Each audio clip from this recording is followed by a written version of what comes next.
এক সমুদ্র ভালোবাসার পরেও যার অন্যের প্রতি থাকে ঝোঁক, সেই মানুষটা আমার না হোক।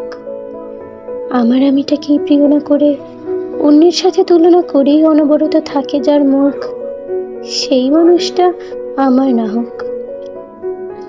কারো উপর ভীষণভাবে আকৃষ্ট হয়ে আমাকে যে দেখায় ব্যস্ত থাকার নাটক, সেই মানুষটা আমার না হোক। আমার দুর্বলতায় বারংবার আঘাত করে কাঁদিয়ে যার বড্ড বেশি লাগে সুখ, সেই মানুষটা আমার না হোক। আমাকে অন্য কারোর সাথে কথা বলতে দেখে যার এতটুকু হয় না ক্ষোভ, সেই মানুষটা আমার না হোক। দুঃসময়ে কিঞ্চিত পরিমাণ সান্ত্বনা না দিয়ে মন খারাপের গল্প শুনেই যে বিরক্ত হয়ে চলে গেল, সেই মানুষটা আমার নাই বা হলো।